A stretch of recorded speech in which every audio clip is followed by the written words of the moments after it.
Boa noite, irmãos, graça e paz. É muito bom nós estarmos aqui mais uma vez para estar adorando o Senhor e estar compartilhando com os irmãos a palavra de Deus. Os irmãos podem se colocar de pé para que a gente possa orar, falar com o nosso Deus, em reverência à sua presença. Feche seus olhos. Senhor nosso Deus e nosso Pai, Deus de amor, de graça, de misericórdia, graças nós te damos por mais um dia de estarmos aqui em tua casa. Nós pedimos que o Senhor, através do teu Espírito Santo, venha falar conosco, venha abrir nosso coração, nos dando entendimento e discernimento acerca da tua palavra. Estamos aqui, Pai, para te adorar, para aprender mais de ti. Que o Senhor venha falar conosco, Pai. Que o Senhor venha nos ensinar a te servir, a te adorar de uma maneira que te agrade, Senhor Deus. Que o Senhor venha tirar do nosso coração toda a nossa vontade, Senhor Deus. Que prevaleça o teu ensinamento. Que o Senhor venha abençoar todas as famílias aqui representadas, Senhor Deus. Assim nós te oramos e te pedimos em nome de Jesus. Amém. Pode sentar, meus irmãos. Hoje é um dia especial, um dia de ceia, que todo mês nós fazemos para a glória do nome de Deus. Eu quero convidar o pessoal do louvor para estar adorando Deus. E logo mais a gente vai trazer uma reflexão acerca da mensagem de hoje. Boa noite, irmãos, graça e paz.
Despiu-se da glória do corpo mortal para me fazer imortal. Sua glória transcende o que é natural.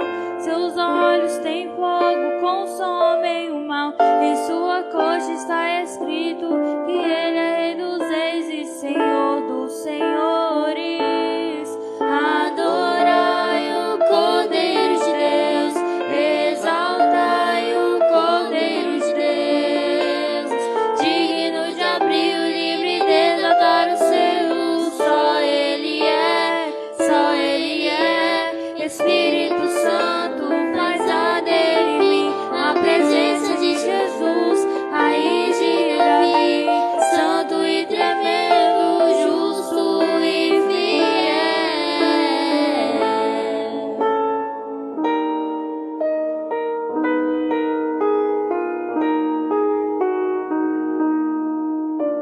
Absoluto, exaltado, Ele é Senhor, leão imbatível, campeão de Judá, revelação perfeita, santo de Israel. Em seu DNA tem os mistérios de Deus, extraordinário, nele não há defeitos, onipotente, indescritível e incomparável, desejado das nações, príncipe do céu, estrela da manhã, Emanuel. Adorai o Cordeiro de Deus, exaltai o Cordeiro de Deus, digno de abrir o livro e desatar os selos. Só Ele é, Espírito Santo,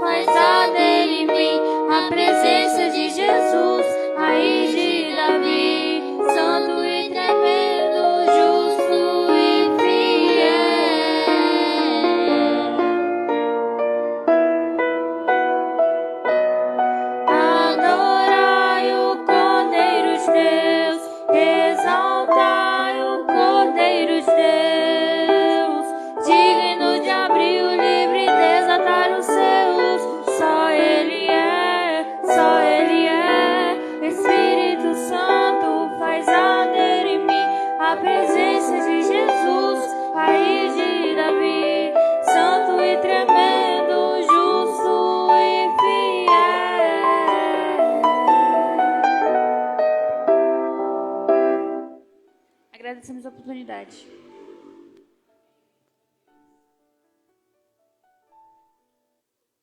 Amém, glória a Deus, irmãos. Santo Ele é, nós sabemos disso, e é por isso que nós estamos aqui para glorificar o nome dEle. A palavra de Deus diz que todos que têm fôlego glorificam o Senhor. E nós sabemos que em Apocalipse diz que 24 horas por dia os anjos adoram o Senhor. E nós, como seus filhos, seus servos, estamos aqui justamente para isso. A presença de cada irmão aqui é para declarar que Ele é santo, que Ele é digno de toda honra, de toda glória, de todo louvor. Nós tiramos um momento do nosso dia para isso, a cada dia, e hoje é um domingo, dia especial, em que a igreja do Senhor se reúne em todos os lugares do mundo inteiro para adorá-lo. Nós estamos aqui para declarar que somos dependentes de Deus e precisamos da tua graça, da tua misericórdia. Amém? Bom, hoje eu trouxe uma reflexão para os irmãos que querem nos acompanhar. Está lá na carta de Paulo aos Romanos, no capítulo 10, no verso 12, para que possa corroborar com o tema da mensagem que o pastor virá trazer logo adiante, que é a vivificação. Vivificação é uma obra que o Senhor Deus faz em cada um de nós. Lá em Romanos 10, no verso 12, vai dizer assim: porque não há diferença entre judeu e grego, pois o mesmo Senhor de todos é rico para com todos os que o invocam. Então Paulo está mostrando aqui que não há diferença entre as pessoas, tanto os que receberam a lei, que são os judeus, quanto os gregos, os que não conheciam a lei, porque é Deus quem escolhe. Deus é quem escolhe uns para si. Não importa se a pessoa ela vive numa cidade muito rica, distante, com pouco ou muito conhecimento, não importa qual o grau de intelectualidade que a pessoa tem, não importa se é homem ou mulher, se é rico ou pobre, gordo ou magro, não importa, é Deus que escolhe. Então Paulo está mostrando aqui que o Senhor, Ele escolhe uns para si, para a glória do seu nome. No verso 11 vai dizer, porque a Escritura diz, todo aquele que nele crê não será envergonhado. Agora, todo aquele que nele crê, só vai crer aquele que ele escolheu. Então a palavra de Deus é muito clara para dizer que a fé que nós temos em Deus também vem dele, porque é ele que nos permite crer nele, porque o homem por si só, ele não tem a possibilidade de crer em Deus, porque o seu coração é mau. Se for deixar por conta do homem, ele vai se desviar. E a Bíblia está repleta desse tipo de exemplo. Então, o Senhor, através do Espírito Santo, é que nos vivifica, nos faz viver novamente, nos traz vida verdadeira. E eu trouxe aqui a palavra vivificar, é dar vida, é animar, é restituir a vida. Isso nos mostra que quando a palavra diz que Ele nos vivifica, significa que nós não estamos assim tão vivos como achamos. É por isso que o Senhor Jesus, Ele diz a Nicodemos, se você não nascer de novo, você não vai ver o reino. E o que é nascer de novo, ser vivificado? É a pessoa morrer para as coisas desse mundo, morrer na carne, morrer para as suas vontades e fazer a vontade do Pai. E qual é a vontade do Pai? Então, a vontade do Pai é nós entendermos que Ele é Senhor e Criador de todas as coisas. Ele é soberano. Nós temos que crer na soberania de Deus, que em todas as coisas Ele tem propósito, Ele tem um porquê. E muitas das vezes nós passamos situações nas nossas vidas e nós não entendemos o porquê. Eu falo por mim mesmo, quantas vezes eu fui em várias igrejas, achava que conhecia Deus, achava que conhecia a palavra e não conhecia. Permissão de Deus. Hoje eu posso entender o porquê. O Senhor se revela a nós no momento em que Ele quer, não que a gente escolhe. Tanto que ele chama uns que são jovens, uns com a idade mais avançada, uns que têm menos conhecimento, uns com mais conhecimento, e é tudo para a glória dele.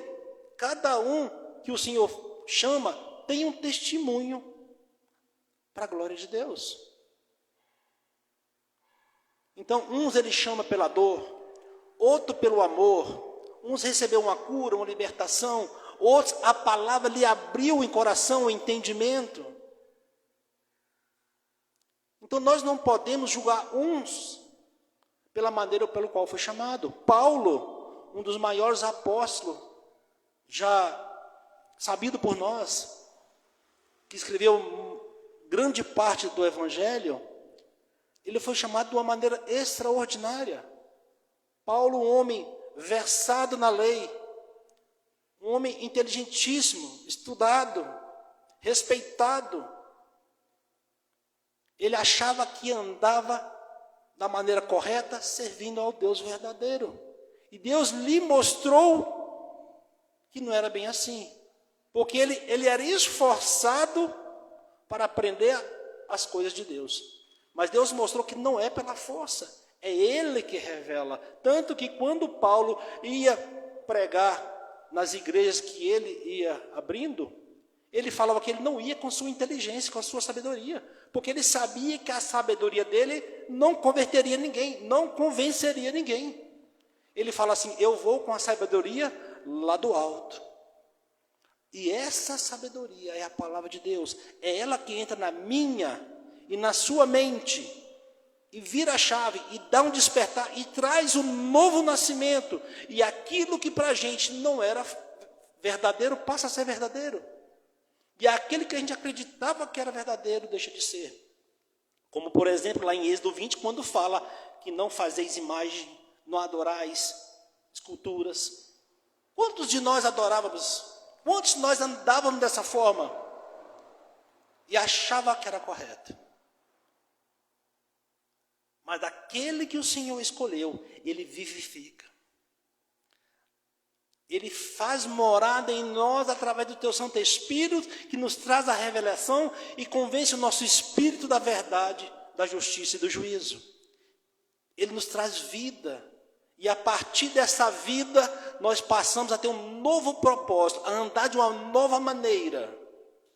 Nós passamos a compreender que tudo é dele para ele. E por ele.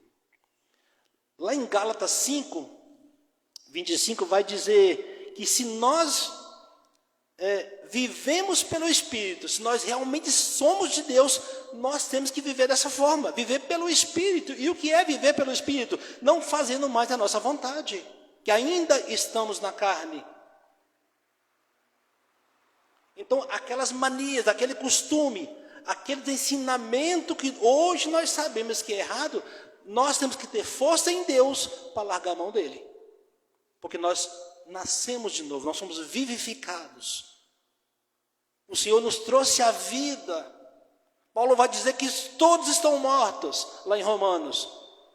Todo mundo pecou, todo mundo foi condenado à morte.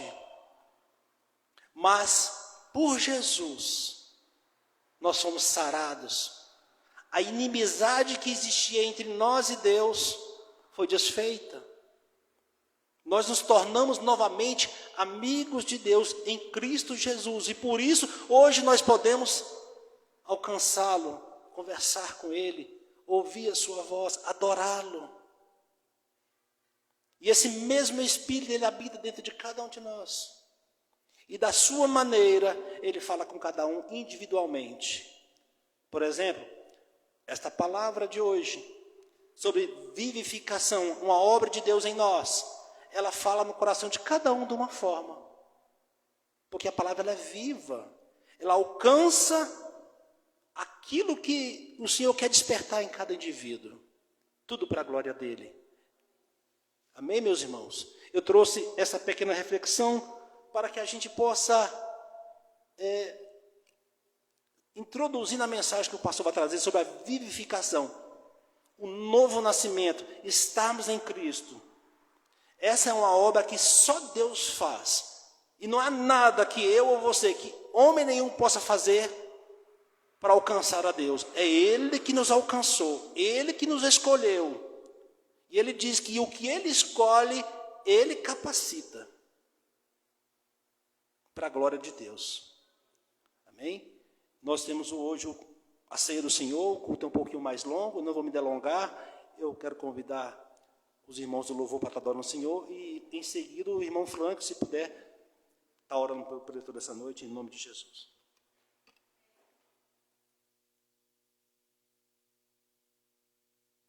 Boa noite, irmãos, graça e paz.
Agradecemos a oportunidade.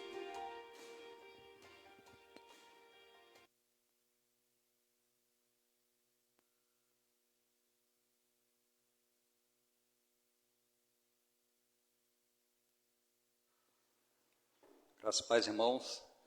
Vamos ficar de pé, vamos orar. Para a glória de Deus. Amém.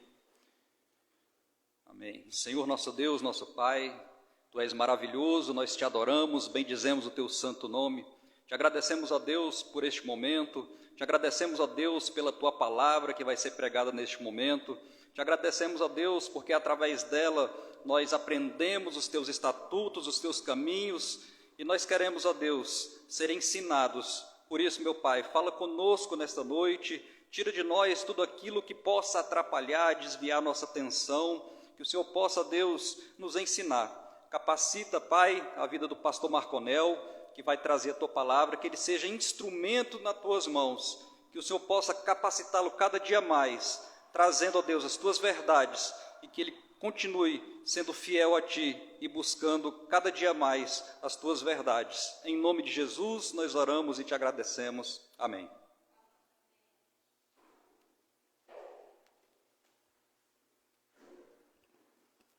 Boa noite, irmãos, graça e paz a todos. Glória a Deus.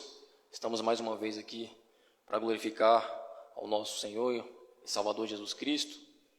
E hoje, culto de ceia, um culto especial, onde nós sabemos da ordenança de Jesus Cristo, de fazermos a ceia do Senhor até que Ele venha, como um memorial de sua morte, de sua ressurreição.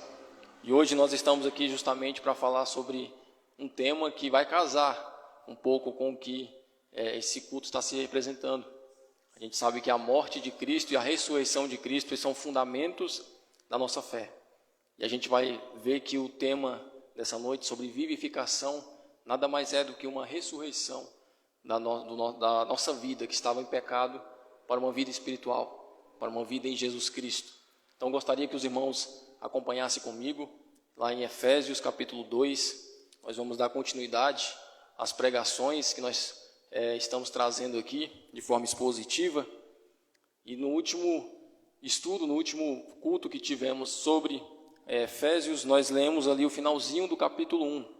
Nós finalizamos o capítulo 1 e hoje nós vamos iniciar do verso 1 até o verso 7 do capítulo 2. Amém? E esse capítulo em especial, ele é muito, muito importante para a cristandade. Ele é um capítulo que vai abrir as nossas mentes para nos mostrar como somos salvos. Eu acho que todo cristão, ou toda pessoa que crê em Cristo de forma verdadeira, deveria entender palavra por palavra desse capítulo, porque ele é fundamental para a nossa fé.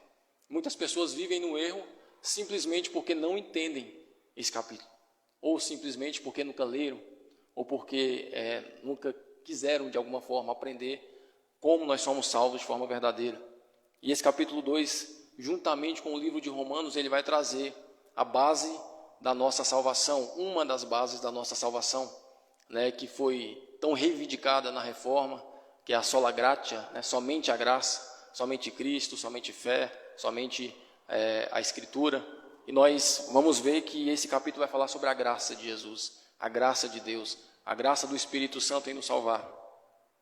E a continuação do capítulo 1, a gente tem que colocar no contexto, o finalzinho do capítulo 1 vai dizer sobre Jesus Cristo sendo superior, sendo soberano sobre nós, sobre nossa vida.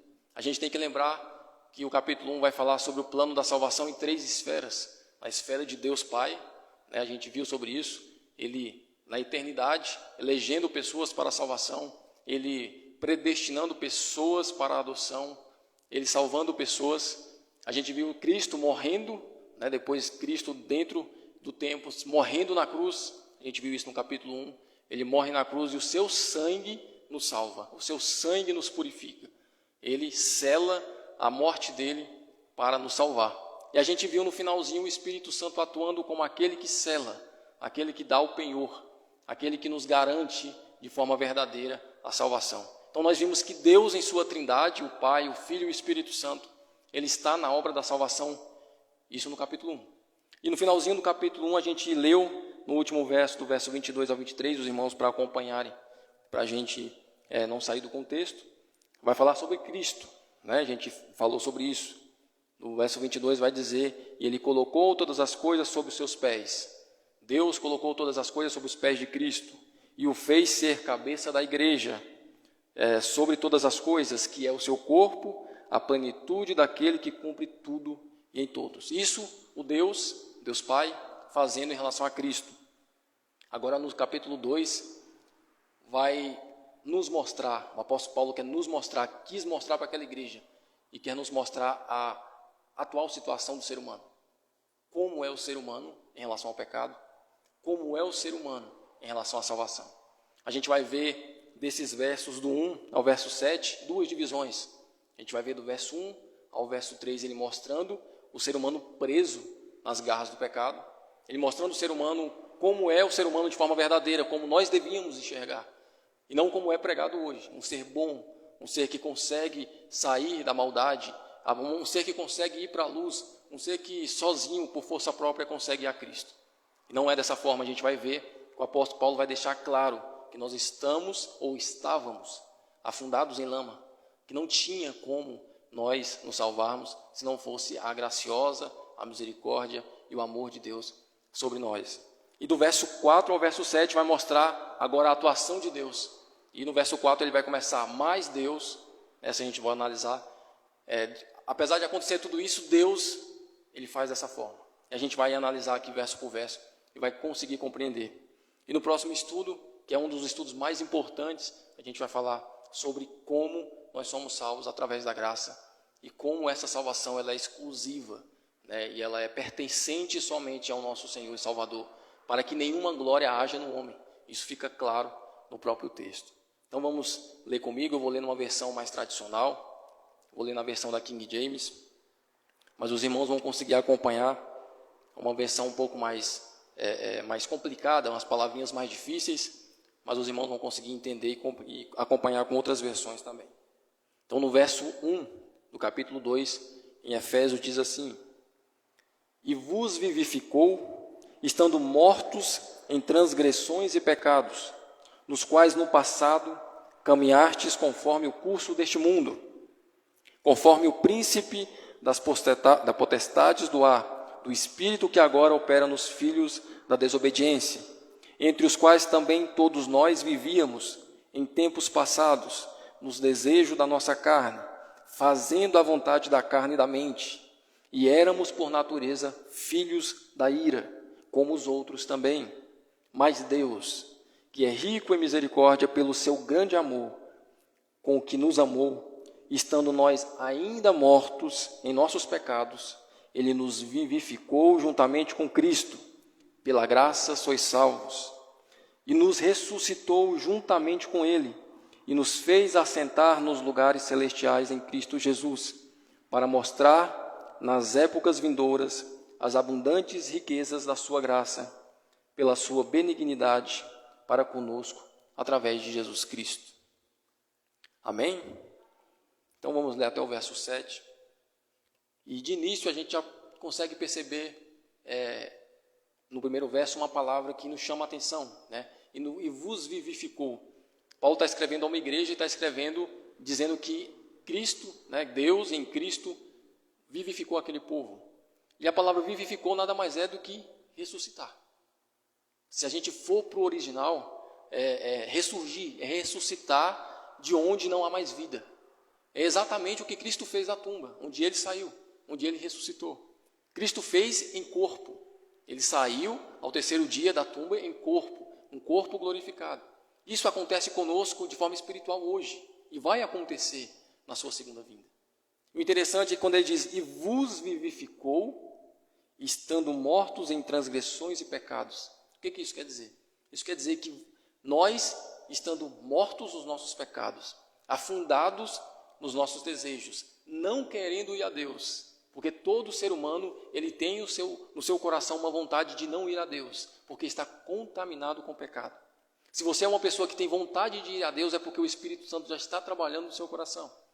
Se você é uma pessoa que de alguma forma busca a Deus ou buscou a Deus, é porque já há transformação no seu coração. Porque o ser humano caído, o ser humano que não há Deus, que o Espírito Santo não está trabalhando, ele rejeita, ele não gosta. A palavra mais propícia para dizer é como se ele tivesse nojo de tudo que é do alto. Ele repugna, ele não gosta de forma nenhuma. Isso é forte, porque o texto está dizendo que Deus nos vivificou, nós estando nessa condição. Eu e você estamos mortos, ou estávamos mortos nos nossos pecados, nos nossos delitos, e de alguma forma Ele nos vivificou, Ele nos olha com o seu grande amor, que a gente vai ver, com o seu grande amor, com sua misericórdia, Ele nos tira da lama, Ele abre os nossos olhos, o Espírito Santo começa a operar no nosso coração. Então esse primeiro verso já mostra a minha incapacidade de ir a Ele. Primeiro ponto que tem que entender, a palavra vivificar é ressuscitar. O ser humano não consegue se ressuscitar. O ser humano não consegue por si só, se não for pelo Espírito Santo, se não for pelo próprio Deus, enxergar que há um Deus supremo, que há um Deus que precisamos ser submissos, que há um Deus que nós precisamos servir. Então o primeiro ponto é esse. Eu e você não temos nenhuma participação na nossa ressurreição espiritual. Eu e você não temos nenhuma participação na nossa conversão. É necessário nascer de novo, como Cristo diz, renascer, nascer da água e do Espírito. E não é o homem que consegue fazer isso com as suas próprias forças. É o Espírito Santo. É o próprio Espírito, é o próprio Deus que com seu amor, como o pastor disse, nos elege, nos escolhe, nos vivifica, nos justifica e nos salva. Então, quando ele diz, e vos vivificou, estando mortos em transgressões e pecados, ele está dizendo assim, ninguém de vocês queria ir a Deus. Nenhum de vocês gostaria de ir a Deus.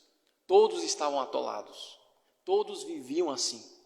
Mas pelo amor dele, ele vos vivificou. Ele vos fez ter conversão. Ele colocou uma fé no seu coração. Ele tirou o tampão dos seus olhos. Ele fez a mente de vocês pararem de ser cauterizadas. É isso que ele está dizendo. Não foram vocês que vivificou a si mesmo. Foi ele que vos vivificou e vocês estando mortos nos seus pecados. Primeiro ponto que nós precisamos entender. No verso 12 ele vai dar continuidade ao procedimento do homem caído. Como é difícil, como é complicado o homem estar nessa condição e buscar a Deus. Ele vai dizer, nos quais no passado caminhastes conforme o curso deste mundo. E quem aqui no passado nunca caminhou conforme o curso desse mundo? Todos nós nascemos caminhando segundo o curso do mundo, até que o próprio Cristo nos salva e nos faça ir na direção contrária. Porque a conversão é isso, é mudar a direção. A palavra conversão quer dizer basicamente isso, é você mudar de caminho. Todos nós nascemos assim. Se você nasceu num lar cristão, você nasceu assim também. Porque como diz aí, o filho de crente não é salvo, salvação é individual. Todos nós nascemos debaixo do pecado. É preciso que haja um arrependimento. É preciso que haja uma salvação. Quando nós nascemos num lar cristão, nós somos mais abençoados, porque geralmente nós temos o ensino da palavra, né? Levando como regra. Nós temos que ter um ensino da palavra. Nós somos ensinados. Mas só quem abre o nosso coração de forma verdadeira é o próprio Deus. E o nosso coração ainda é tendencioso. O nosso coração ainda caminha de forma a se levar pelos impulsos. Então, quando o apóstolo Paulo está dizendo, nos quais no passado caminhastes, é porque todo mundo caminha dessa forma no passado, até que haja uma conversão. O próprio Paulo sabia disso, porque ele passou por isso. Ele achava que era um convertido. Ele vivia como, na sua cabeça, na sua mentalidade, uma pessoa salva. Ele achava que a lei o salvava. Ele achava que a sua nação poderia o salvar. Ele achava que o seu sangue judeu, de fariseu, poderia o salvar. Ele achava que o intelecto dele poderia o salvar. Ele era um desses que caminhava nas suas transgressões. A gente vai ver que as transgressões aqui não é somente aquelas pessoas que transgridem a lei de forma exposta. Não, mas aquelas pessoas que se acham. Pessoas que podem se salvar. Pessoas que trazem um mérito para si. Pessoas que não entendem como a própria salvação se dá. E de alguma forma transformam a glória de Deus em glória própria. O apóstolo Paulo se encaixa aqui. Nos quais no passado caminhastes conforme o curso deste mundo, conforme o príncipe da potestade do ar. Aqui nada mais é que o próprio Satanás. Irmão, se você não é uma pessoa convertida, você é uma pessoa que é servo de Satanás. Não existem três caminhos, não existe caminhos diferentes, existem dois caminhos. Aquele que serve a Cristo, que é transformado por Ele, aquele que é convertido, e aquele que, mesmo que diga que não serve a Satanás, mesmo que diga que é uma pessoa boa, mesmo que diga que não faz coisas erradas, se não é um servo de Cristo de forma verdadeira, está andando segundo o curso deste mundo. E isso é importante a gente entender, porque não há um caminho diferente para a salvação, existe apenas um, e esse caminho vem através dessa conversão, dessa vivificação, e essa vivificação não vem através de você, não vem através das suas forças, vem através do Deus que salva, do Cristo que salvou e do Espírito que está operando a salvação todos os dias da nossa vida. O apóstolo Paulo ele deixa bem claro, vocês andavam conforme o curso deste mundo, conforme o príncipe da potestade do ar, do Espírito que agora opera nos filhos da desobediência. E esse Espírito atua até hoje. E continuará a atuar até Cristo voltar. Esse Espírito, ele atua nos filhos da desobediência. Nos filhos daquela... quando ele diz filhos da desobediência, é todos aqueles que estão em desobediência a Deus, todos aqueles que não estão debaixo dos seus princípios, todos aqueles que não estão sob os mandamentos de Deus. É todos aqueles que não vivem de forma verdadeira. Porque como o próprio Cristo disse, aquele que me ama, guarda os meus mandamentos. Aquele que me ama não disse, eu te amo, Senhor, não. Aquele que me ama, faz, obedece. A expressão do amor de Deus é obediência. Não é emoção, não é falar. É obediência ao próprio Deus. Então, o espírito que opera nos filhos da desobediência é o espírito que está operando no mundo naqueles que não são convertidos, nos que não são vivificados, nos que não tiveram o coração transformado. E esse espírito atuava naquela igreja, atuava naquele tempo, atua hoje e vai continuar atuando. E se eu e você não formos vivificados, nós estaremos aqui no meio desse povo, que anda segundo o conselho do mundo, segundo o curso do mundo, que anda seguindo o príncipe da potestade do ar, seguindo o próprio Satanás, mesmo não sabendo. E que anda em desobediência. E a gente vai perceber que essas pessoas estão sob a ira. Haverá um momento que a ira de Deus será derramada. Haverá um momento que esse Deus misericordioso e bondoso mostrará também que Ele é um Deus justo e que pune o pecado da forma que deve ser punido. No verso 3 ele vai dizer, entre os quais também todos nós vivíamos. Perceba que no início ele diz assim, no verso 2, nos quais no passado caminhastes. Ele está apontando para a igreja. Agora no verso 3 não, que ele se inclui no meio. Nos quais também todos nós vivíamos em tempos passados. Nós vivíamos dessa forma. Ele está dizendo a uma igreja, mostrando a uma igreja como aquela igreja foi salva. Vocês viviam dessa forma. Era essa forma que vocês conduziam a vida de vocês. E todos nós vivíamos assim. E aqui é toda a humanidade. Assim como ele vai dizer na carta aos Romanos, o mesmo apóstolo Paulo, escrevendo, que não há um justo sequer. Todos nós desobedecemos. Não há um sequer que queira a Deus. Não há um sequer que queira ir a Deus. Então, se Deus não abrir os nossos olhos e não nos atrair pelo coração, ninguém vai a Ele. Então, primeiro nós devemos nos sentir privilegiados por ter sentido essa atração, por ter entendido que o Espírito Santo nos atraiu com seu amor, com a sua misericórdia. Por algum momento da vida, os nossos olhos serem abertos, as escamas dos nossos olhos terem caído. Senão, nós estaríamos como esse povo, andando segundo o padrão do mundo. O verso 3 ele segue, entre os quais também todos nós vivíamos em tempos passados, nos desejos da nossa carne, fazendo a vontade da carne e da mente. E aqui ele traz um conceito interessante para como é o homem desobediente, ou como é o homem que vive segundo o conselho do mundo, segundo o costume do mundo. É um homem que vive de acordo com as suas vontades. É um homem que deixa ser superado ou liderado pelos seus impulsos. É um homem que vive de acordo com os desejos da sua carne, e aqui ele coloca mente também. Isso é interessante. Porque a maioria das vezes, quando o apóstolo Paulo diz os desejos da carne, ele está falando de atos propriamente ditos. E quando ele diz mente, ele vai se referir à intenção. E nesse contexto aqui ele está se referindo à intenção também. Não só as nossas vontades carnais, como as nossas intenções são inclinadas para o erro. Eu não só tenho vontade de fazer, como eu também tenho um impulso interno dentro de mim de errar, se não houver um Deus no seu coração. Se não houver um Cristo, um Espírito Santo transformando a sua vida todos os dias, as nossas vontades sempre serão para o mal. Sempre serão para fazer algo de ruim.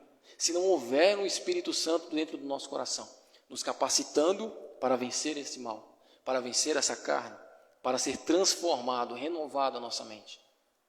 E ele vai dizer, todos nós vivíamos em tempos passados nos desejos da nossa carne, fazendo a vontade da carne e da mente, e éramos por natureza filhos da ira, como os outros também. Éramos por natureza filhos da ira, como os outros também. Ele coloca éramos porque, nesse momento que ele escreve essa carta, aquele povo, e ele não era mais. Ele coloca no passado. Nós éramos. Nós fazíamos dessa forma. Nós pecávamos assim. Nós deixávamos ser seguidos, ou seguíamos a nossa vontade, a nossa mente, o nosso coração. E nós éramos assim, filhos da ira, como os outros também. Quem são esses outros? Essas pessoas que ainda são. Pessoas que não foram convertidas, pessoas que não se transformaram, pessoas que não têm os seus princípios bíblicos dentro deles mesmos, seguindo os mandamentos de Deus, pessoas que não vivem segundo o padrão de Deus. Essas pessoas são filhos da ira. E sim, irmãos, Deus também tem ira. Deus é amor, é justiça, é santidade, mas Ele também tem ira. Porque como justiça, Ele odeia o pecado. E se eu e você estamos em pecado, Ele vai estar olhando para nós com ira. Porque Ele odeia aquilo que habita em nós. Ele odeia aquilo que estamos fazendo. Por isso que é importante que nós tenhamos um advogado. Um Deus que salva. Um Cristo que nos justifica. Um sangue verdadeiro que foi derramado para limpar o meu coração, a minha vida, a minha mente do mal. Por isso que nós precisamos de Cristo nos purificando, para quando Deus olhar para nós, Ele não enxergue ira, mas Ele enxergue misericórdia. Ele enxergue amor. E Ele enxergue compaixão. O texto vai seguir dizendo agora a partir do verso 4. Verso 3, ele mostra tudo aquilo que nós éramos, que nós somos, aquilo que o ser humano é. E no verso 4 ele vai dar ênfase agora no que Deus fez com esse povo que era dessa forma e que Deus salvou. O que Deus fez com esse povo que experimentou a conversão. Ele vai dizer, mas Deus, que é rico em misericórdia, pelo seu grande amor com que nos amou, ele vai repetir o que ele disse no verso 1 ao 3. Estando nós ainda mortos em nossos pecados, Ele nos vivificou. Ele nos vivificou juntamente com Cristo. Perceba que ele vai dar ênfase de novo. Nós estávamos mortos e mais uma vez ele vai falar, Deus que nos amou, o Deus de misericórdia, Ele nos vivificou, você e eu ainda estando mortos. Você e eu não fizemos nada para Ele enxergar bondade, para Ele enxergar merecimento. Ele não olhou para mim, Ele olhou para você e falou, tem ali uma pessoa que tenta seguir as minhas vontades e por isso eu vou me revelar a Ele. Não. Ele olhou para a terra e viu todo ser humano nascendo, e todo ser humano nascendo com um coração pecaminoso, e ninguém indo a Ele, senão pela própria obra do Espírito Santo no coração do homem. Então ele vai dizer, estando nós ainda mortos em nossos pecados, Ele nos vivificou, juntamente com Cristo. Ele põe entre parênteses, pela graça sois salvos. Quando a gente for estudar no próximo culto, quando nós vamos falar a partir do verso 8, a gente vai falar sobre a graça, a gente vai entrar de forma mais aprofundada. Mas, só para a gente não deixar passar, a graça nada mais é, irmãos, do que a bondade de Deus, a sua misericórdia, sendo derramada por quem não merece. É Ele olhando pessoas que o detestam e o amando de volta. É como se você tivesse um inimigo mortal, que blasfemasse contra você todos os dias. Um inimigo que te odiasse com todo o seu coração, que o seu coração está inclinado a não gostar de você, e você o amar com todas as suas forças e salvar esse inimigo. É basicamente isso. É algo que eu e você não merecemos, e por mais que eu e você tentamos enxergar o quão somos repugnantes com os nossos pecados diante de Deus, a gente não consegue ver por inteiro. Porque foi preciso que o próprio Cristo morresse para nos limpar. Foi preciso que a ira dele fosse derramado no madeiro. Foi preciso que Cristo fosse afligido naquela cruz. Que o cálice de Deus fosse apaziguado com a morte de Cristo. Para a gente ver o tamanho do nosso pecado. Então, pela graça, sois salvos. Não por obras. A gente vai ver isso a partir do verso 8, mas não é por obras. Não é por vontade. Não é por inteligência. Não é por capacidade. Não é por aparência. Não é por nada que eu e você tenhamos. Não foi por isso que Ele olhou para nós, teve o seu grande amor e derramou sobre nós a sua graça. Não foi por isso que Ele olhou na eternidade e arquitetou um plano para o seu filho morrer. Não foi por nada do que nós pudéssemos fazer, mas pelo que ele decidiu fazer, por serem humanos caídos, pecadores. Pela graça sois salvos. E ele vai dizer no verso 6, e nos ressuscitou juntamente com ele. Perceba que agora ele usa o termo ressuscitar, né? Ele vai usar esse termo de forma equivalente, ele nos vivificou, ou ele nos ressuscitou juntamente com ele. E agora ele vai trazer um paralelo. Eu acho interessante esse paralelo porque do verso 1 ao 3 ele vai mostrar nós sendo, o ser humano de forma geral, quando não crê em Cristo, sendo um povo escravo do pecado, vivendo de acordo com o mundo, vivendo de acordo com as vontades de Satanás, vivendo de acordo com a desobediência. E agora ele vai colocar um povo ressurreto em Cristo, vivendo de acordo com Cristo, sendo entronizado com Cristo e recebendo as bênçãos, aquelas bênçãos espirituais que ele promete em Cristo. Então ele faz dois paralelos. Um povo totalmente pecaminoso, totalmente caído e que não merece nada. E um povo que foi salvo por ele e que recebe tudo de forma gratuita. Perceba que ele vai dizer, e nos ressuscitou juntamente com ele e nos fez assentar nos lugares celestiais em Cristo Jesus. Esse nos fez assentar não é passado. O apóstolo Paulo escreve no passado, mas isso aqui é futuro. Um dia eu e você nos assentaremos com Cristo. Um dia eu e você estaremos nos lugares celestiais com Cristo Jesus. A gente sabe, a gente viu isso em Apocalipse, haverá um grande banquete. E todos nós estaremos, todos nós que confiamos, todos nós que depositamos a nossa salvação em Jesus, estaremos com Ele.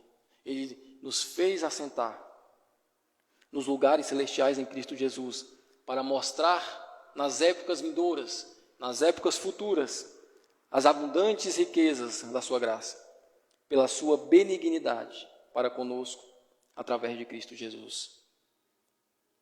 E o verso 7 vai finalizar mostrando que tudo o que ele está fazendo será uma forma de mostrar, de manifestar, de exteriorizar, de revelar a grandeza de Deus, de revelar a graça de Deus, de revelar como Ele é um Deus bom, como Ele salvou o mundo, salvou a humanidade de geração em geração, como Ele salvou cada um de nós através da sua graça.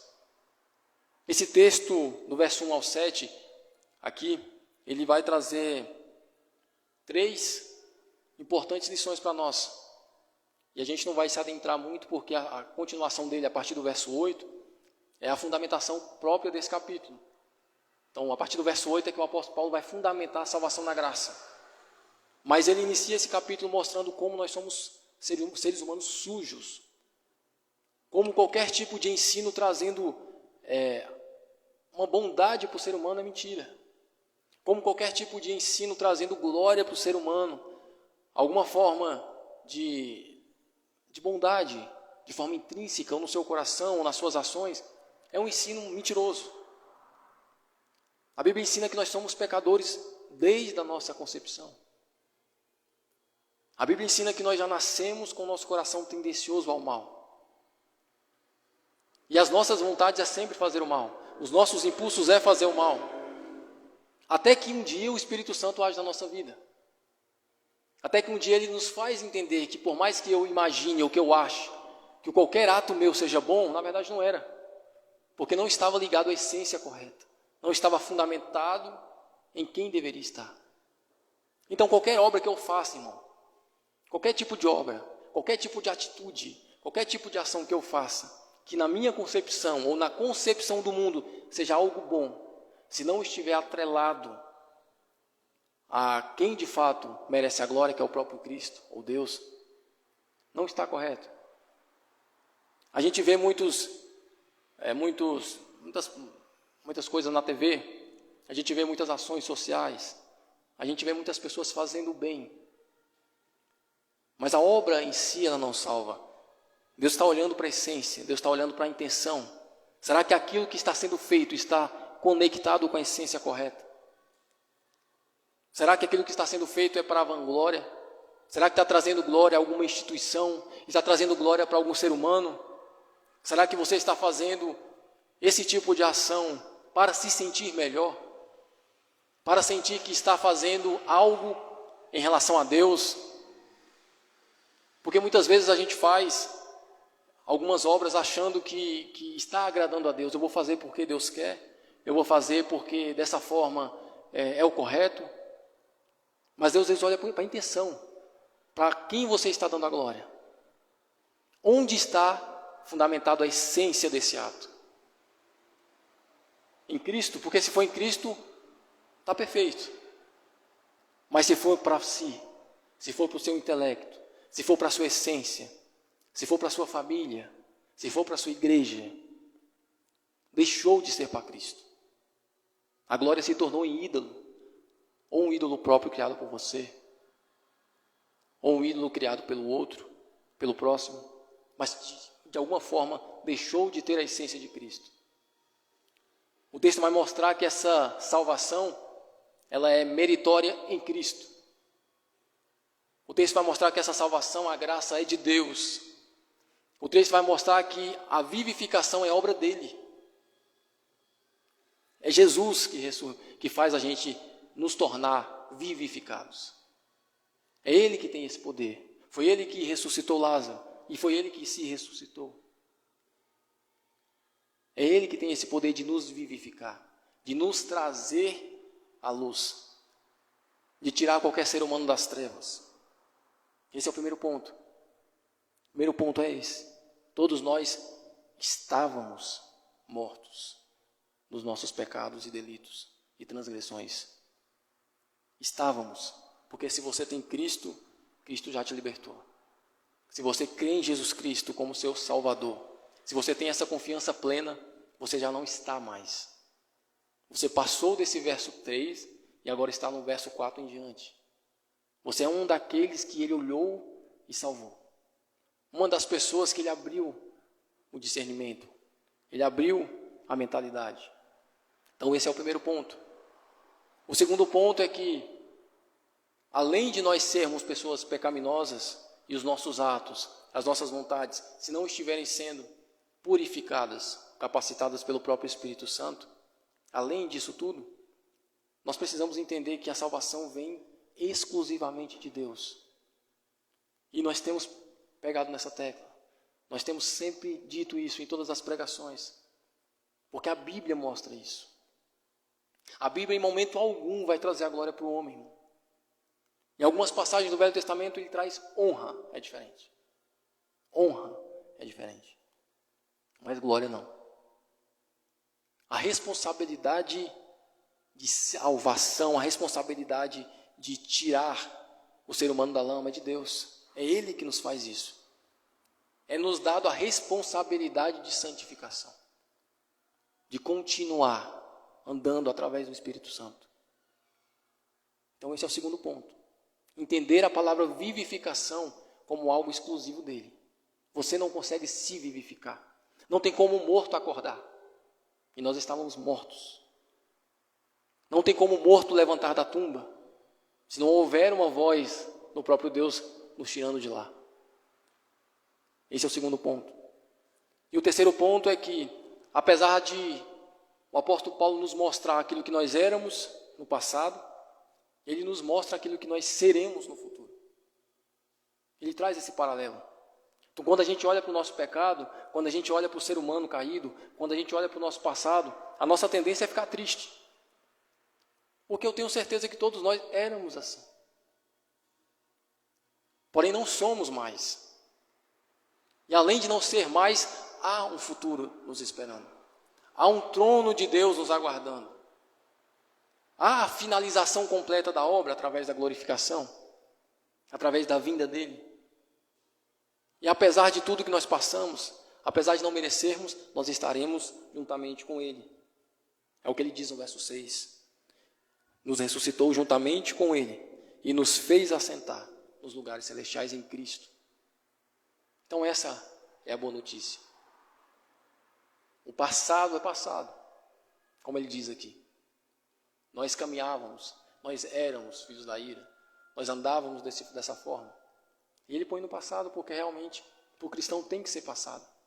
Agora, se você ainda continua nesse verso do 1 ao 3, caminhando no erro, segundo o príncipe da potestade do ar, segundo Satanás, Se você consegue ou continua seguindo a sua mente, o seu coração, os seus impulsos carnais, você precisa ser vivificado ainda. E se de alguma forma você luta contra isso, ore a Deus para que haja uma vivificação. O Espírito Santo já está trabalhando no seu coração, para que haja de forma verdadeira uma conversão radical, né? Um susto, que você perceba o erro que você está, que você se assuste com o caminho que você está andando e que você retorne para o caminho de Deus, que você volte para o caminho verdadeiro. Que nós possamos entender esses 7 versos como a nossa incapacidade total com a capacidade total de Deus. O nosso erro nos pecados e os acertos de Deus em nos salvar, né? A nossa transgressão, o tempo todo ofendendo a Deus, e a graça dele em nos salvar, mesmo quando nós o ofendíamos. A nossa responsabilidade é essa, irmão. Apesar de vivermos ou termos vivido daquela forma, nós não podemos mais estar dessa forma. Apesar de um dia eu e você vivemos dessa forma, andando segundo o costume do mundo, segundo a desobediência, hoje nós não podemos mais viver dessa forma, porque o Espírito Santo ele nos vivifica para sairmos dessa situação. E se você ainda vive nessa situação, cuidado, talvez não haja uma vivificação. Cuidado não, talvez não haja ainda uma conversão genuína no seu coração. Talvez o Espírito Santo esteja trabalhando, mas a sua mente ainda está cauterizada. Haverá um momento que o Espírito Santo, com o seu chamado eficaz, conseguirá, de uma vez por todas, abrir os seus olhos, tirar das trevas e trazer para a luz. Que Deus possa fazer isso o mais rápido possível para aqueles que vivem dessa forma. E para nós que não estamos mais nesse caminho errado, para nós que não vivemos mais segundo o príncipe da potestade do ar, mas segundo Cristo, para nós que não somos mais filhos da desobediência, mas nós somos obedientes como filhos, para nós é uma alegria. Para nós tem que ser um momento de felicidade estarmos nesse povo, estarmos dentro desse povo de salvação, desse povo, desse contexto de salvação por Deus. Então, 3 palavras para a gente resumir, 3 conceitos nesses pequenos versos aqui. Entenda o quão pecaminoso você é, para que você sempre esteja vigiando em relação à sua mente, ao seu coração, às suas vontades. Entenda quão poderoso Deus é, para que você em nenhum momento leve para si a glória das revelações de Deus, da salvação de Deus, da busca por Deus, da vontade que você tem por Deus no seu coração. Porque tudo isso é o Espírito Santo te atraindo, é o Espírito Santo te selando, é Deus agindo na sua vida. E por último, entenda de uma vez por todas que o passado de pecado, ele é lavado na cruz, e o que nos espera é uma gloriosa vida eterna com o próprio Cristo. Veja o futuro, mas não se esqueça do passado. Veja o passado, mas não se esqueça de olhar para o futuro. Viva, olhando para o seu testemunho de vida, olhando para aquilo que você era, de onde Deus te tirou, para que você não volte para esse lugar. E ao mesmo tempo, viva olhando para onde que você vai. Qual o caminho que te espera. O Deus que te salvou e o Cristo que está à destra, nos lugares celestiais, aguardando a sua vinda. Que Jesus possa abrir a nossa mente, que o Espírito Santo possa abrir a nossa mente, que Deus possa entronizar essa verdade, internalizar no nosso coração, para que nós possamos entender dessa forma. Amém? Então, no próximo estudo, se Deus permitir, nós continuaremos no verso 8, e o estudo a gente vai tentar se aprofundar para entender a graça, porque é fundamental que todo cristão entenda como é salvo, para que você não caia nos erros que hoje em dia se prega, nos erros que já se pregaram, e que só se renovam a cada dia com nova roupagem. E o cristão ele precisa estar fundamentado na rocha, na verdade de Cristo. Amém? Agradeço a oportunidade. Gostaria de chamar o grupo de louvor. Logo em seguida a gente vai começar a celebração da ceia. Amém? Amém, irmãos, glória a Deus, graça e paz. Vamos louvar o Senhor com um hino.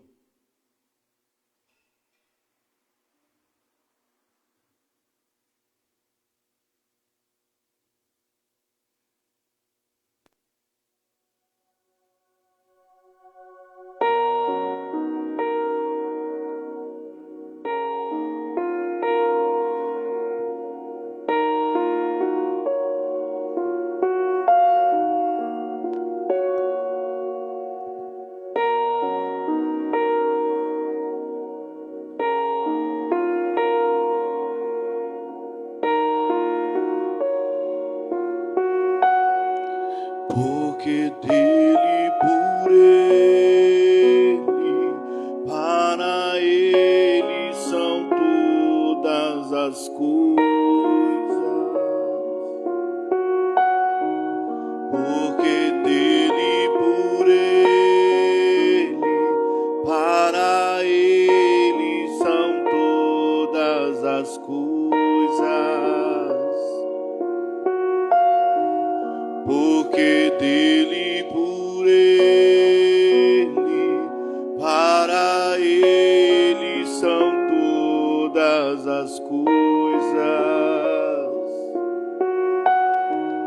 Porque dele, por ele, para ele são todas as coisas.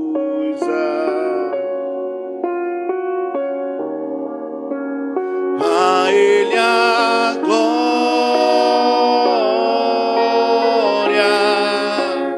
a ele a glória,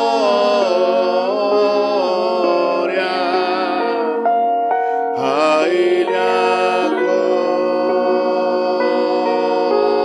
glória, pra sempre, amém.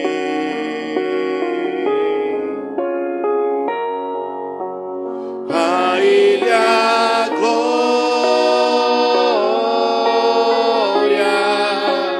a ele a glória, a ele a glória,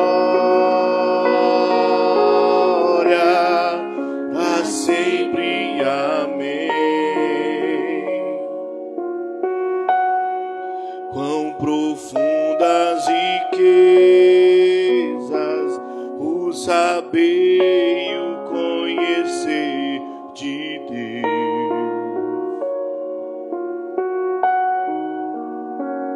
Quão insondáveis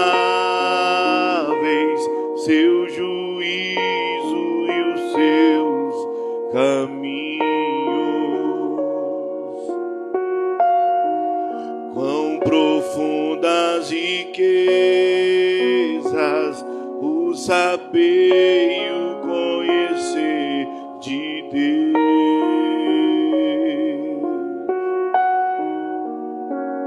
Quão insondáveis seu juízo e os seus caminhos.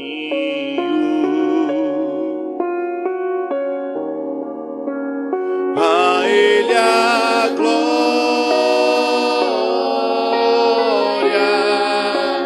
a ele a glória,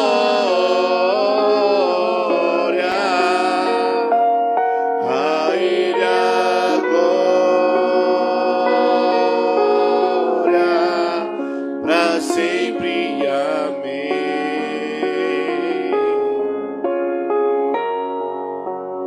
A ele a glória,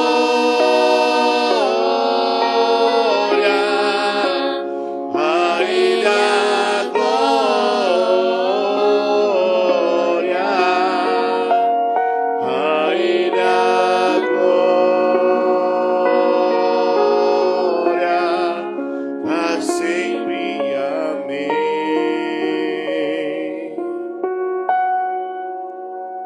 A ele a glória, pra sempre, amém. Agradecemos a oportunidade. Amém, glória a Deus. Vamos dar início, então, à celebração da ceia. Gostaria de convidar o irmão Frank, o pastor Júnior, para estar entregando os pães e o suco para a gente começar. E a partir desse momento, irmãos, gostaria que a gente refletisse na simbologia, né, do que essa ordenança traz para nós entendermos a promessa que foi nos feita através do próprio Cristo, da sua morte, da sua ressurreição, e que Ele um dia irá nos buscar. E Ele pede que todas as vezes que nós façamos isso, todas as vezes que celebramos essa ordenança bíblica, que a gente medite nisso, que a gente reflita no nosso coração, que nós não estamos aqui de passagem, que haverá um momento na história em que findará esse mundo. Haverá um momento que Ele voltará para buscar a sua igreja. E quando eu falo igreja, é todo aquele que crê de forma verdadeira nele. Haverá esse momento. E essa simbologia, essa ordenança bíblica, nada mais é que nos fazer lembrar que Ele voltará. Nos fazer lembrar que Ele morreu, que Ele sofreu, que Ele ressuscitou e que as promessas dele irão se cumprir. Ele vai voltar para nos buscar.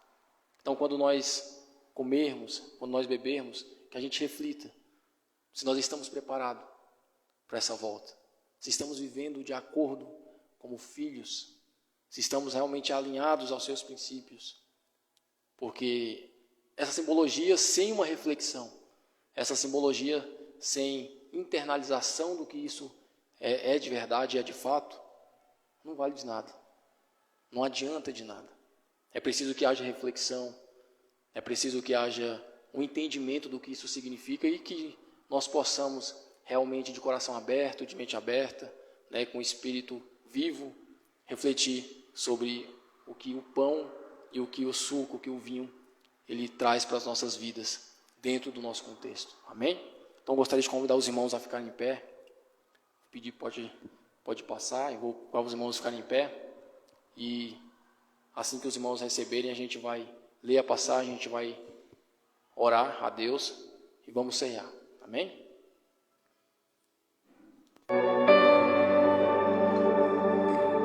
Cristo já nos preparou um manjar que nos comprou e agora nos convida a cear com celestial maná que de graça Deus nos dá. Vem faminto tua alma saciar, vem cear, o mestre chama, vem cear. Mesmo hoje tu te podes saciar, poucos pães multiplicou, água em vinho transformou. Vem faminto a Jesus, vem cear.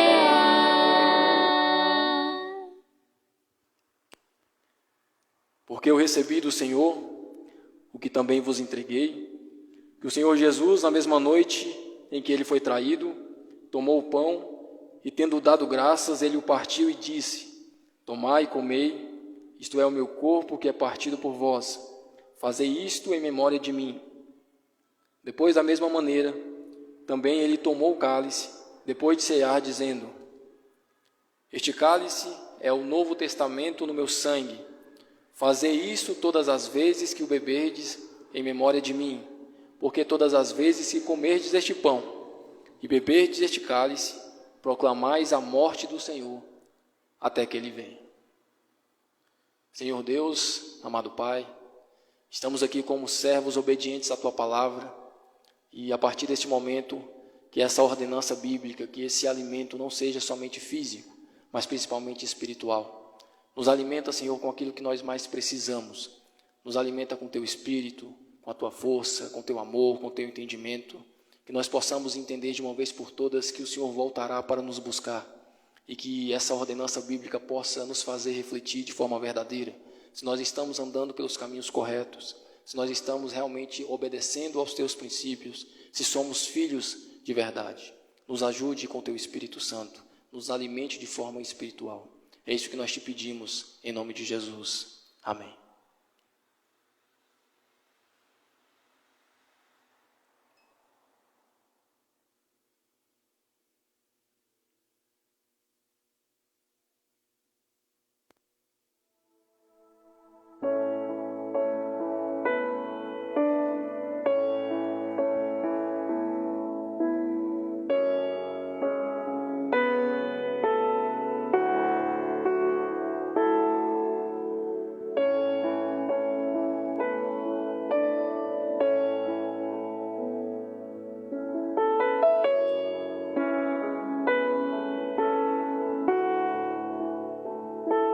Pai nosso nos céus,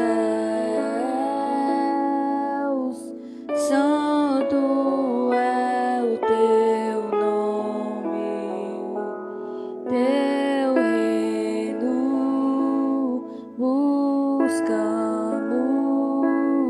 tua vontade seja feita na terra como é nos céus. Deixe o céu descer na terra como é nos céus. Deixe o céu descer.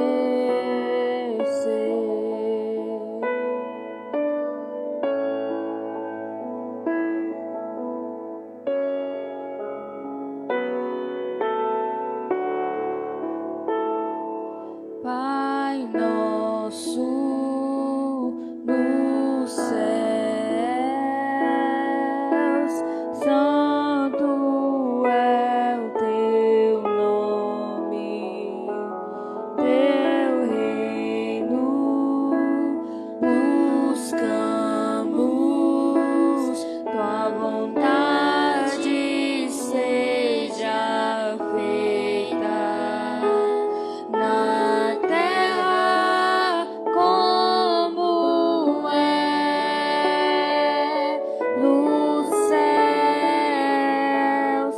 Deixe o céu descer na terra como é nos céus.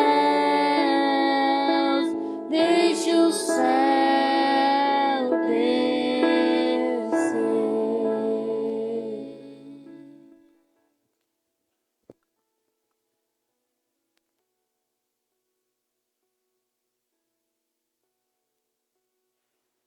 Amém, meus irmãos, glória a Deus.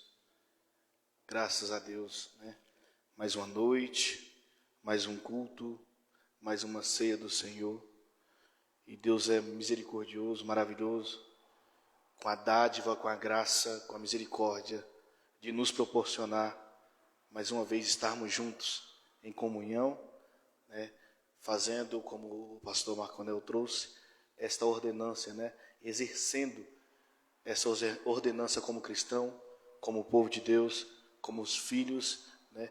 Como os co-herdeiros com Cristo, como membros do mesmo corpo, cujo Cristo é o cabeça, e para nós é um privilégio, é uma graça, né? Ao qual o pastor trouxe aqui, nós não merecemos, mas Ele é misericordioso. E cada um de nós, quando olharmos para nós mesmos, como Ele disse, né? Vamos dar glória a Deus. Glória a Ele, porque como o hino foi louvado aqui, porque dele, por Ele e para Ele são todas as coisas. Glória a Deus por isso. Que Deus abençoe a cada um dos irmãos, que essa palavra, que esta reflexão que foi trazida pelo pastor Júnior, que os louvores aqui entoados, que a ceia do Senhor, que tudo isso fique entronizado em nossos corações, né? Fique entronizado em nossas mentes, que não entre no ouvido e não saia em outro, mas que ele frutifique em nossos corações, que ele dê frutos de arrependimento, frutos do Espírito Santo, para que nós possamos viver uma vida, uma caminhada né, de santificação, porque a Bíblia diz que sem santificação ninguém verá Deus. Amém, irmãos?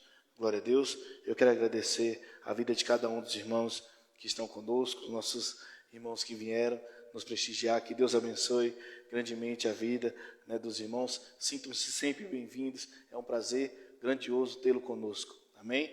Aos irmãos que nos ouviram, também nos acompanharam pela internet. Que Deus abençoe grandemente a vida de cada um dos irmãos. Lembrá-los, né, dando um aviso aqui rapidamente, que toda quinta-feira, às 20 horas, nós estamos juntos para a glória de Deus, né, no estudo do Novo Testamento. Estamos aí falando sobre o Evangelho conforme o relato de Mateus, né? Então, estamos aí dando continuidade, né? Os irmãos que querem estar conosco de maneira presencial, nós estamos aqui na quadra 10, lote 15, setor oeste do Gama. A igreja O Caminho, comunidade cristã, está de portas abertas para recebê-los. E como hoje, todo domingo, às 18 horas, nós estamos aqui também cultuando ao Senhor através da palavra e louvores. E sintam-se convidados. Amém? Que Deus abençoe grandemente. Vamos colocar de pé, vamos orar ao Senhor, vamos finalizar o nosso culto de hoje para a glória de Deus. Feche seus olhos. Deus, Pai Todo-Poderoso, Criador do céu e da terra, queremos te agradecer, Pai, por mais um domingo, por mais um culto, por mais uma ceia, pela graça de crer, pela dádiva da vida, pela saúde, pela família, pelas misericórdias grandiosas que o Senhor tem proporcionado a nós. Deus, muito obrigado por cada livramento, muito obrigado por cada, Pai, por cada chamamento que o Senhor tem nos feito. Obrigado por abrir os nossos olhos, os nossos corações. Obrigado, Pai, por nos revelar a Tua palavra. Obrigado, meu Deus, pela fé. Obrigado, meu Deus, pela saúde. Obrigado, meu Deus, pela oportunidade de estar mais uma vez cultuando a Ti, de ser corpo, de ser membro, de ser cristão. Muito obrigado, Pai. Deus, ser conosco em nossa vida. Abra os nossos corações dia após dia para a Tua palavra. Que o Teu Espírito Santo venha nos vivificar dia após dia. Que o Teu Espírito venha nos fundamentar dia após dia. Que Ele venha nos guiar no caminho correto dia após dia. Que Ele livre nós de nós mesmos, de nosso coração enganoso, de nossas tendências maliciosas, de nossos pensamentos, Pai, que não estão de acordo com a Tua palavra. Que o Teu Espírito nos fundamente para viver uma vida santa, perfeita e agradável, de acordo com a Tua palavra. Porque nós já sabemos, e já foi pregado aqui hoje, que pela nossa capacidade ninguém faz. Pai, livra-nos também do homem e da mulher do coração enganoso, que pode entrar na nossa vida, que pode estar na nossa vida. Nos fundamente, Pai, para que nós possamos enxergar de acordo com a Tua palavra. Ore pelos nossos amigos, pelos nossos familiares, ore pela nossa nação, ore por todos, Pai, aqueles ao qual lhe apraz. Pai, ser conosco durante o nosso trabalho, durante a nossa vida, a nossa jornada, para a glória do Teu nome. Que as nossas vidas venham ser palco da Tua glória e que o nosso dia a dia venha ser reflexo de Cristo. É isso que eu te peço, Pai, e te agradeço no nome de Jesus Cristo. Amém e amém. Está encerrado, irmãos, no nome de Jesus.